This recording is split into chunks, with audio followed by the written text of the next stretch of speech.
नमस्कार साथियों, आज हम चर्चा करेंगे कि बीजेपी में दिल्ली में बीजेपी ने जो जीत दर्ज की है उसके बाद मुख्यमंत्री पद की दौड़ का क्या असर है लोगों में, दिल्ली के लोगों में उनकी क्या इच्छाएं हैं। हालांकि होगा वही जो बीजेपी के आला कमान चाहेंगे, लेकिन हम यहाँ पर बैठे हुए हैं, बड़े जानकार हैं राजनीति के, उनसे जानने की कोशिश करेंगे और बीच बीच में मैं आपको लिस्ट बताता रहूँगा किस जाति के कितने लोग हैं। तो मैं सबसे पहले एक छोटी सी लिस्ट से शुरुआत करता हूँ। जाट समाज में जिनका नाम चल रहा है प्रवेश वर्मा का, उनके कितने विधायक हैं। तो जाट समाज से नांगलोई जाट से जीते हैं मनोज कुमार शौकीन बीजेपी से, मटियाला से संदीप सहरावत हैं, वो बीजेपी से हैं, नजफगढ़ से नीलम पहलवान हैं बीजेपी से, बिजवासन से कैलाश गहलोत हैं बीजेपी से, पालम से कुलदीप सोलंकी हैं बीजेपी से, दिल्ली कैंट से वीरेंद्र सिंह हैं आम आदमी पार्टी से, वो भी जाट समाज के ही हैं, न्यू दिल्ली से जो है प्रवेश वर्मा हैं बीजेपी के, मुंडका से गजेंद्र दराल हैं बीजेपी के। तो आप देख रहे हैं कि एक ऐसे समाज से जिनकी इनकी संख्या कम है लेकिन उनको सीट दिया बीजेपी ने क्योंकि वो दबंग हैं, मजबूत हैं। तो राजनीति में ऐसा ही होता है।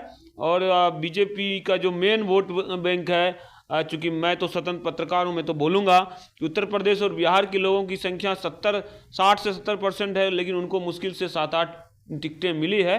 कैमरामैन से बोलेंगे कि आप सही से फोकस करें, पूरा फ्रेम में आए।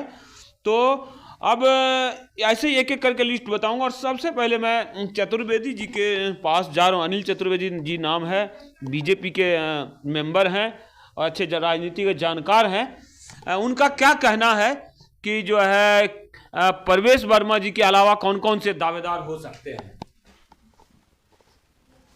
सबसे पहले तो मैं अपने विधायक, विकासपुरी विधायक श्री डॉक्टर पंकज कुमार सिंह जी को बधाई देना चाहूँगा कि विकासपुरी के लोगों ने एक बहुत बड़ा फैसला किया है और डॉक्टर पंकज कुमार सिंह जी को मौका दिया है। ठीक है, अब ये बहुत बड़ी जिम्मेदारी आ गई है। और दूसरी बात यह है कि दिल्ली में मुख्यमंत्री के चेहरे के रूप में मेरी अपनी व्यक्तिगत राय तो यह है कि जो दिल्ली देश की राजधानी है और यहाँ पर पूर्वांचल, यूपी और बिहार, बंगाल, ये सारा पूर्वांचल में ही आता है। यहाँ के लोगों की संख्या बहुत बड़ी संख्या, और अभी तक जब से विधानसभा बनी है दिल्ली की तब से अभी तक पूर्वांचल समाज के लोगों को दिल्ली के सीएम के तौर पर अभी तक प्रतिनिधित्व नहीं मिला। और मैं चाहूँगा कि बीजेपी हाईकमान इस पर विचार करे। आपके पंकज सिंह, मनोज तिवारी जैसे लोगों का कुछ नाम है भी कि नहीं दौड़ में? बिल्कुल होना चाहिए। जब हम पूर्वांचल के लोगों की बात कर रहे हैं कि उनको प्रतिनिधित्व मिलना चाहिए। अरे सर, टिकट ही नहीं मिल रहा आपके समाज को कि वोट खाली दे रहे हैं आप लोग, वोटर हैं? नहीं, अब वोटर के साथ साथ काफी अवेयरनेस हो चुकी है, काफी जागरूकता हो चुकी है, अब काफी लोग आगे आ रहे हैं और मौका मिलेगा। और इस बार भी सीएम का तौर पे जो ना, सीएम के तौर पे पूर्वांचल समाज के लोगों को मौका मिलना चाहिए, जो भी हमारे चुने हुए विधायक मिलना चाहिए। हमारे पास अखिलेश जी हैं, पूर्व मंडल अध्यक्ष हैं बीजेपी के जो है पश्चिमी दिल्ली में। तो मैं इनसे जानने की कोशिश करूंगा कि अगर ब्राह्मण चेहरे की बात करें, मैं आपको बता दूं कि ब्राह्मण जो है समाज जागरूक है और दिल्ली में पूरे देश के ब्राह्मण जमा है और इनके 2-3 कैटेगरी होते हैं। और जो एक मेन ब्राह्मण हो गया, एक खत्री ब्राह्मण होते हैं पंजाब साइड से, और भूमिहार ब्राह्मण होते हैं, त्यागी ब्राह्मण होते हैं। तो इन सब में कौन कौन से हमें बता दूं आपको, करीब 20 लोग जीत के आए हैं 70 में से। बुरारी से हैं संजीव झा आम आदमी पार्टी से, तिमारपुर से हैं सूर्य प्रकाश खत्री हैं, ये भी बीजेपी के हैं। और आपके जो हैं नरेला से हैं राजकुमार खत्री, और फिर किरारी से हैं अनिल झा। राजकुमार खत्री तो बीजेपी से हैं। फिर आपके हैं वजीरपुर से हैं पूनम शर्मा है, हरिनगर से हैं श्याम शर्मा, ये भी बीजेपी के हैं, पूनम शर्मा भी बीजेपी के हैं। उत्तम नगर से पवन शर्मा हैं, ये भी बीजेपी के हैं। मालवीय नगर से सतीश उपाध्याय जो मुख्यमंत्री पद के दावेदार बताए जा रहे हैं, वो तो आप उससे मैं पूछूंगा अभी। आर.के. पुरम से अनिल कुमार शर्मा हैं बीजेपी के। और संगम बिहार से भूमिहार समाज के हैं, बिहार के बेगूसराय से चंदन कुमार चौधरी हैं। और ग्रेटर कैलाश से हैं शिखा रॉय हैं। और फिर विश्वास नगर से है ओम प्रकाश शर्मा है। रोहतास नगर से जितेंद्र महाजन है। और बदरपुर से गोपाल राय भूमियार ब्राह्मण है, आम आदमी पार्टी से है। और आपका करावल नगर से कपिल मिश्रा है, ये बीजेपी का, ज़्यादातर ब्राह्मण समाज के बीजेपी से जीते हैं। और राजेंद्र नगर से जो है उमंग बजाज है, कश्मीरी ब्राह्मण है। और एक और है महावर जी, तो मैं उनका नाम अभी बता दिया आपको। तो कि इतने करीब 18-20 लोग जीत के। अब बताइए कि जो है ब्राह्मण समाज से चेहरा हो सकते हैं या नहीं, या उनका कोप झेलेगी बीजेपी? मैं सबसे पहले बताऊं कि विकासपुरी में जो जीते जितने, शायद आपने एक पवन शर्मा का नाम नहीं लिया जो उत्तम नगर से हैं जी। तो मेरे पुराने बहुत अच्छे विधायक भी एक बार बने उत्तम नगर से। तो यहाँ पर मेरे शीर्ष नेतृत्व जो भारतीय जनता पार्टी का है, उनका जो सिलेक्शन करना मुख्यमंत्री का अजीब परंपरा बना हुआ है। जो आप देखे होंगे, उदाहरण के तौर पर मैं बताना चाहूँगा, ये राजस्थान और मध्य प्रदेश। तो अंत्योदय का जो हम लोग का कार्यक्रम है, उसमें भारतीय जनता पार्टी का जो थीम है वो क्या होता है कि कहीं भी किसी को बनाया जाता है। तो इसमें ज़्यादातर ये जातिगत में भावना में नहीं बढ़ती है बीजेपी। तो सबसे ज़्यादा प्रबल दावेदार अगर आप पूछना चाहते हैं, आपका जवाब देना चाहता हूँ, तो पवन शर्मा जी हैं, जो मैं बहुत अच्छा जानता हूँ। और वो अपने प्रचार, पवन शर्मा का आपने नाम लिया, पुराने हैं और आरएसएस के लोग हैं, ब्राह्मण समाज से हैं, जिसमें 18-20 विधायक जीत करके आए हैं, 15 तो बीजेपी से हैं। तो चलिए, मैं ये बात नहीं कर रहा हूं, मेरा ये कहना है, आप पार्टी के लोग हैं, मैं पत्रकार हूं और मैं जनता की आवाज रखूंगा। उत्तर प्रदेश और बिहार के लोगों में प्रेम जो है पहले आम आदमी पार्टी में था और मुख्यतः उन्होंने बीजेपी को जीत दिलाई है। बीजेपी को उनके बिना जीत संभव नहीं था। तो क्या लग रहा, आप क्या उत्तर प्रदेश से हैं या बिहार से हैं? बिहार से हूँ मैं। बिहार से हैं, तो ये बताइए कि क्या यूपी और बिहार के लोग सिर्फ यहाँ पर वोट देने के लिए आए हैं? क्योंकि मटियाला विधानसभा में 60% जो है बिहार यूपी के लोग हैं। और विकासपुरी में भी जो है 3 विधानसभा का इतना ताकत है, एक ही बना दिया। ऐसा क्यों किया गया है? 3 विधानसभा में इसको तोड़ा जाए, है ना। और जो छोटी छोटी सीटें हैं, चांदनी चौक है, जो है नई दिल्ली, सब इन सब को मर्ज करके एक बनाया जाए। और ऐसे भेदभावपूर्ण अगर दिल्ली में होगा तो मैं बता रहा हूं कि फिर से आम आदमी पार्टी आ सकती है। लोगों में ये है, और भी लोग हैं, मैं उनसे भी जानना चाहूंगा। आप कहाँ के हैं, यूपी के हैं, बिहार के हैं? यूपी से। यूपी से हैं। आप इस बात को मानते हैं कि सिर्फ वोट देने के लिए रह गए यूपी बिहार के लोग? यूपी बिहार के लोग वोट देने के लिए रह गए और अपने खून से यूपी बिहार ने इस दिल्ली को बनाया, मकानों को बनाया। सुनिए, अभी आगे सुनिए। और फायदा लेने के लिए सबसे ज्यादा हरियाणा के लोग हैं आप। हरियाणा है। तो मुझे दिल्ली के अंदर 50 साल हो गए। मैं 73 में आया था दिल्ली में। और रामवीर बिधूड़ी और रमेश बिधूड़ी की खदानों में, तुगलकाबाद में मैंने पत्थर तोड़े 12 साल। उसके बाद होमगार्ड में 12 साल सेवा की। मुझे क्या दिया किसी सरकार ने? कुछ नहीं दिया। हम आपके पास आएंगे ठाकुर साहब। ये बात, दर्द जो है उत्तर प्रदेश और बिहार के लोगों का, मैं खुद भी जो है उसी साइड से हूँ। तो आप धीरे धीरे समझेंगे कि मैं यूपी का हूँ, बिहार का हूँ, कहाँ का हूँ। मैं डिस्ट्रिक्ट अलीगढ़ गांव, हरदोई मेरा गांव है। तो मैं ये चाहूंगा दिल्ली के अंदर के सबसे पहले यूपी या बिहार दोनों भाई हैं, इन्हीं में से मुख्यमंत्री होना चाहिए। और दूसरा, अगर मुख्यमंत्री कोई दूसरा होता है तो यूपी बिहार वालों का दावा है कि मोदी जी अपने लोटा लेके जंगल में जाएं। जंगल में जाए, सत्ता नहीं मिलेगी, सत्ता नहीं मिलेगी। इतना दुख है। दूसरी बात कि हमारा बच्चा MA-BA, नौकरी नहीं मिलती। और एक जाट कीला बेच के आया है, 5 लाख 5 करोड़ दे देता है, उसको नौकरी सरकारी मिल जाती है। ये खत्म होना चाहिए। आज नहीं, जैसे भाजपा 75 साल मुंह होकर बैठी रही, ऐसे ही दोबारा बैठी रहेगी अगर ये काम नहीं किया। ये बताइए, परवेश वर्मा की दावेदारी से नाराज है आप? पर इनको तो बनाना ही नहीं चाहिए। तो आप देख रहे हैं कि परवेश वर्मा पर यूपी बिहार के लोगों को बहुत ज्यादा विरोध है। अब मैं फिर से अखिलेश जी के पास चलूंगा। ब्राह्मण चेहरे के बारे में आप क्या कहना चाहेंगे? सबसे पहले तो ये बताना चाहूंगा, जो आपका जवाब दे रहा हूँ, कि जो अभी 70 सीट है वो अगला परिसर में 100 के करीब आएगा। और आपने सही कहा, आपका समर्थन करता हूँ कि यहाँ यूपी बिहार पूर्वांचल के लोग कम सीट मिलता है। मैं भारतीय जनता पार्टी में रहते हुए भी मैं इसका डिमांड करूंगा और संख्या बढ़ाऊंगा, ये तो तय बात है। और पंडितों में जो बता रहे ब्राह्मण समाज में सबसे फर्स्ट में पवन शर्मा जी हैं।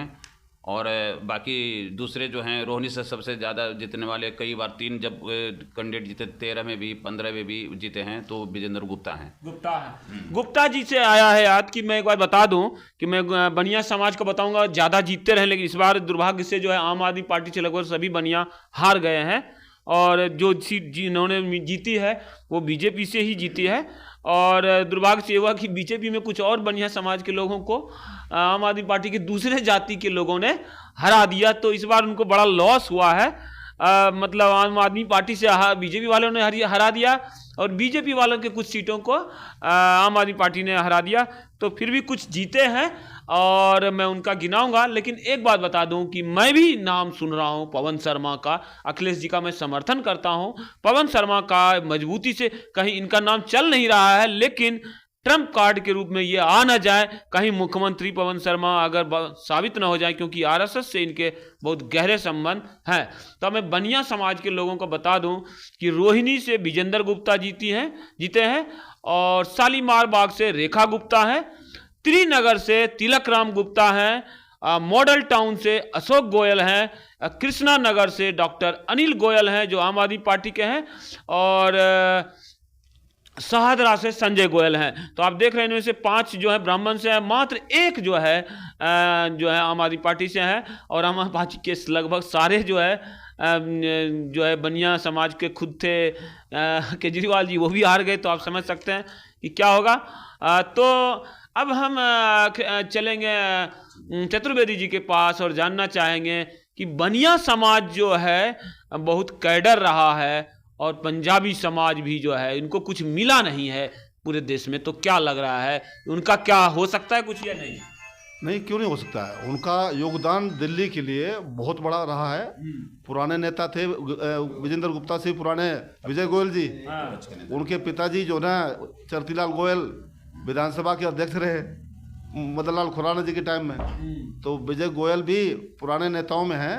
और अगर इस बारे में कुछ निर्णय करता है हाईकमान तो उनके नाम पर भी विचार हो सकता है, लेकिन वो तो चुनाव तो नहीं लड़ा इस बार। आशीष सूद हैं, अगर पंजाबी चेहरे की बात करें, सिख भी बहुत नाराज हैं, बहुत सारे खालिस्तान का मैटर हो या उसके नाम पे किसान का मैटर हो, तो सिख भी 2-3 जीत करके आए हैं, है ना। आम आदमी पार्टी से जनरल सिंह है और जो है दूसरे जगह से भी कई आए हैं जीत करके। तो क्या लग रहा है कि किसी सिख को या पंजाबियों में हो तो आशीष सूद या किन का नाम आ सकता है? देखो, सिख में तो अभी सिरसा जी हैं बीजेपी से जुड़े हुए हैं, ठीक है, बाकी तो दूसरी पार्टी का है। और सिरसा जी मुझे लगता है अकेले ही है विधायक, जो 48 है उनमें से कोई दूसरा है और भी है शायद 1-2। राजौरी गार्डन से कौन जीत गया? सिरसा जी है ना। सिरसा जी है। तो एक और है जिनका नाम मैं भी भूल रहा हूँ, तो बाद में चर्चा करेंगे। तो क्या लग रहा है सिख समाज से बनाया जा सकता है? नहीं, विचार तो हो ही सकता है। देखो ऐसा ना, ये सरकार जब बनाते हैं तो कोशिश ये होती है कि भाई सभी समाज, सभी क्षेत्रीय लोगों को उसमें समाहित किया जाए, जिससे किसी को नाराजगी ना रहे और आगे जो भी विकास कार्य हैं दिल्ली राजधानी देश की, इससे जुड़ी जो भी समस्याएं हैं उनको आगे हल करने में दिक्कत ना आए और सरकार भी आराम चले और दिल्ली की लोगों की जो आकांक्षाएं अपेक्षाएं हैं वो इस नई सरकार से वो पूरी हों, ठीक है। और भी आगे कुछ प्लानिंग इस तरह होनी चाहिए, तात्कालिक हल के साथ साथ अगले 20 साल 30 साल 40 साल की प्लानिंग होनी चाहिए, जिससे दिल्ली शहर साफ सुथरा सुंदर व्यवस्थित शहर बने। इस तरह की प्लानिंग होनी चाहिए। मुख्यमंत्री का चेहरा तो चलो हो सकता है कोई भी, ऐसी कोई बात नहीं है, लेकिन प्लानिंग होनी चाहिए, ठोस प्लानिंग। मैं ठाकुर साहब के पास आता हूं, उनको भी बोलने का बड़ा मन है। आप कह रहे थे कि जो है पंजाब अगर नहीं बनाना यूपी बिहार के लोगों को तो जाट गुजर समाज के ना बने, पंजाबी और बनिया समाज से आपको कोई आपत्ति नहीं है? ना, कोई आपत्ति नहीं है। लेकिन सबसे बड़ी सेवा तो यूपी बिहार ने की अब तक। मुझे 50 साल दिल्ली में हो गए, कोई मौका नहीं दिया किसी भी प्रकार का राजनीति में। आपका क्या कहना है कि ये मैं भी देख रहा हूं दोस्तों, सभी लोग कह रहे हैं कि प्रवेश वर्मा ये और जो है सतीश उपाध्याय, तो मैं ये देख रहा हूं कि जो है ओबीसी को कई मुख्यमंत्री बना दिया गया है, ब्राह्मण समाज को 2 बड़े स्टेट मिले हैं राजस्थान और महाराष्ट्र। तो मुझे नहीं लग रहा है कि दिल्ली में बीजेपी रिस्क लेगी ब्राह्मण मुख्यमंत्री का, हालांकि बहुत ज़्यादा उनके विधायक हैं। और उसी तरह जाट या गुजर समाज को आगे करने से यूपी बिहार के लोग बहुत आगे होंगे। लेकिन पंजाबियों को आगे करने से और बनियों को आगे करने से किसी समाज को कोई दिक्कत नहीं है। और मैं एक कमेंट लेना चाहूँगा अंत में, फिर मैं अटपटाक्षेप करूँगा अखिलेश जी से कि ये चीज़ तो ठाकुर साहब भी कह रहे हैं और मेरा भी अनुमान है। क्या लग रहा है, पंजाबी और बनिया समाज से कोई दिक्कत नहीं हो सकती किसी को? नहीं। सबसे पहली बात ये बताऊं कि आगे आगामी 2 जगह चुनाव है, एक बिहार में और पंजाब में। तो भारतीय जनता पार्टी मेरे समझ से वो साधना चाह रही है कि या तो कोई पंजाबी में या कोई पूर्वांचल से बने, जो कि अगला चुनाव जो बिहार और पंजाब में है उसका इसके साथ जोड़ा जाए ताकि वहाँ फायदा हो। तो मेरे समझ से पंजाबी और पूर्वांचल में 2 से 1 बनना चाहिए ताकि और 2 स्टेट में जो चुनाव है उसका फायदा उठ सके। उप मुख्यमंत्री अगर बनाया जाए प्रवेश वर्मा को तो कोई दिक्कत नहीं? नहीं, कोई दिक्कत नहीं है, बहुत अच्छी। उप मुख्यमंत्री से कोई दिक्कत नहीं, ठाकुर साहब को दिक्कत है। तो ये है कि जो है आप समझ सकते हैं, ठाकुर समाज के लोग हैं, किसी पद पर नहीं दिया जाए। चलिए तो आपको बता दूं, आपकी खुशी के लिए मैं बता दूं, आप जिस समाज से हैं मैं उसी समाज से आता हूं, मैं भी ठाकुर हूं, लेकिन आपको बता दूं कि आपके समाज के बहुत कम लोग जीत के आए हैं। मैं उनके नाम गिना देता हूं। विकासपुरी से पंकज सिंह हैं, जो बिहार के हैं, उनकी शादी यूपी में हुई है, यूपी की ठकुराइन है वह। और आपके हैं द्वारका से आपके समाज ने जिनको दूसरे कैटेगरी का राजपूत बना रखा है, रवा राजपूत, उनसे हैं प्रदुमन सिंह राजपूत। और आपके कालका हैं, हाँ, कालका जी से हैं, जिनको भी आप लोग उतना नहीं दीजिएगा लेकिन वो खुद कहती हैं कि मैं राजपूत की पत्नी हूँ। आतिशी सिंह है आम आदमी पार्टी से। पटवरगंज से एक दूसरे राजपूत सिसोदिया को हरा करके आए हैं, उत्तराखंड के पहाड़ी रविंदर सिंह नेगी हैं। मुस्तफाबाद से भी जो है मोहन सिंह बिष्ट हैं, उत्तराखंड के राजपूत हैं। और जो रिठाला से दिल्ली का इकलौता राजपूतों का गांव है, मेन राजपूत जो है, मैं ओरिजिनल तो नहीं बोलूँगा क्योंकि रावा राजपूतों के 10-12 गांव है यहाँ पर, है ना। तो रिठाला से जो मेन राजपूत वंश है उनसे है कुलवंत राणा है, बीजेपी से है। और आदर्श नगर से पंजाबी राजपूत हैं राजकुमार भाटिया। तो आप भी संतना, आप भी कमज़ोर नहीं हैं तो चिढ़ने की जरूरत नहीं है जाटों से। जाट आपसे एक ही विधायक ज़्यादा हैं, आप 3 6 7 हैं। और वो कितने हैं जाट समाज के? 1 2 3 4 8 हैं, तो आप भी 7 हैं। घबराने की कोई ज़रूरत नहीं है। तो आपको भी पार्टी ने टिकट दिया और दोनों तरफ से दिया है।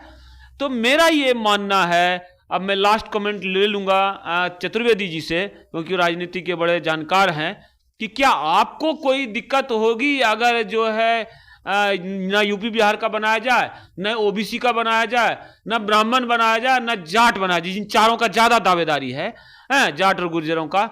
अगर पंजाबी और बनिया ये बेचारे मासूम होते हैं, अच्छे होते हैं, कमाऊ पूत होते हैं, दिल्ली को इन्होंने सजाया संवारा इन दोनों जातियों ने, इनसे बना दे बीजेपी, तो कोई दिक्कत है आपको? देखो, फैसला तो हाईकमान का अंतिम होगा, लेकिन संतुलन बनाने की कोशिश जरूर होनी चाहिए, जिससे यूपी बिहार के लोग जो इतना बड़ा वोटर है और उसके प्रतिनिधि भी हैं और काफी वरिष्ठ भी हैं बहुत सारे लोग उनमें से। नहीं वो तो ठीक है, आप लोग पूर्वांचल के हैं, यहाँ तीनों दावेदारी सही है, मैं भी पूर्वांचल का हूँ, सबकी इच्छा है कि पूर्वांचल का बने। अगर नहीं बनती है तो क्या पंजाबी और बनिया पर राजी हो जाएंगे आप लोग? हाँ, क्यों नहीं हो सकता है, ऐसी कोई दिक्कत नहीं है। ये हमारे घर का मामला है, घर का मामला है। बीजेपी के कैडर हैं, इनको किसी से कोई दिक्कत नहीं है, लेकिन जो है कि पूर्वांचल का बन जाए, ये पूर्वांचल के लोगों की बड़ी इच्छा है। ना बने तो शांति प्रिय लोग बने, पंजाबी और बनिया शांतिपूर्ण लोग माने जाते हैं। और जब बाकी आला कमान जिसको भी बनाए हैं, जिसको मर्जी हो, प्रवेश वर्मा को बनाएं या हारे हुए विधुरी को बना लें, उन पार्टी के लोगों को कोई दिक्कत नहीं है, लेकिन पूर्वांचल के लोगों को दिक्कत है। दिक्कत यह है कि पहली शर्त है कि पूर्वांचल से मुख्यमंत्री बने, यूपी से या बिहार से। अगर नहीं बनता है तो फिर सीधे साधे कम्युनिटी से बने, जो कि पंजाबी और बनिया होते हैं। और जाते जाते हम और बात, क्या नाम हुआ सर आपका? रविंदर जी, BSCS से। आप ये बताइए कि किस समाज का मुख्यमंत्री बनना चाहिए यूपी में, किसकी डिमांड करते हैं आप? यूपी से, बिहार से? दिल्ली की बात करेंगे, अपनी दिल्ली की बात करेंगे। हाँ, दिल्ली की बताइए। हम चाहते हैं जैसे बाबा योगी आदित्यनाथ है, ऐसा आदमी बनना चाहिए। बाकी मैं प्रवेश वर्मा से खुश नहीं हूँ। खुश नहीं है, जाट समाज के हैं, लेकिन ये खुश नहीं है। आप समझ सकते हैं कि प्रवेश वर्मा से खुश नहीं है, दूसरा योगी चाहिए। अब दूसरा योगी हो जाए, गौ हत्या दिल्ली में बंद हो जाए तो हो जाए, अच्छी बात है। मिलते हैं फिर दूसरे दिन। और नशेड़ियों के लिए भी दिल्ली के लिए जब तक योगी जैसा मुख्यमंत्री नहीं मिलेगा, जब तक दिल्ली का काम न सफल नहीं हो सकता कभी भी। तो ये ठाकुर साहब पुराने कैडर हैं बीजेपी के, लेकिन इनको बहुत गुस्सा है कि भैया यूपी बिहार का मुख्यमंत्री चाहिए। पहला इलेक्शन सन 65 में मैंने देखा था, जब यूपी तहसील अतरौली बड़े सरा से थे, राम सिंह, अमर सिंह चौधरी जाट समाज से, बहुत धोखा दिया। उसके बाद सन 69-70 में इलेक्शन हुआ तो डॉक्टर अनवार खां थे, उससे आपके कांग्रेस से, तहसील अतरौली से, बहुत आराम आया उनके ज़माने में। लेकिन दिल्ली में आकर के हमें कोई भी दिल्ली में आकर के मुझे 50 साल हो गए, कोई भी आराम नहीं हुआ। जब तक आराम नहीं होगा, जब तक यूपी जैसा मुख्यमंत्री नहीं मिलेगा दिल्ली। कट्टर हिंदुत्व वाला छवि वाला चाहिए मुख्यमंत्री, और यूपी बिहार का हो जाए तो ज़्यादा अच्छा होगा, क्योंकि वोट इन्होंने ही दिया है बीजेपी को सबसे ज़्यादा, और दिल लगा के है भी इनका लगभग सभी विधानसभाओं में 50% से ऊपर है इन दोनों स्टेट के लोगों का। तो कृपया करके जो देखें अपना डिसीजन लें। बाकी जो बीजेपी के कैडर हैं उनको कोई दिक्कत नहीं, यूपी बिहार के लोगों को दिक्कत है, और कैडर जो हैं उनको तो काला कमान की बात जो है सिर आंखों पे है, तो कोई दिक्कत नहीं है। 3 बार के इलेक्शन में हमने वोट दिया इसको, केजरीवाल को देख लिया जो कुछ किया इसने। अब की बार हमने पारा बदल दिया, जैसे हमारे रविंद्र सोलंकी ने पार्षद से पारा बदल दिया, हमने भी बदल दिया और वोट दे दिया। तो जो है पाला बदल दिया है। तब तक मिलते हैं बाद में, और यूपी बिहार के लोगों का ध्यान रखें। धन्यवाद।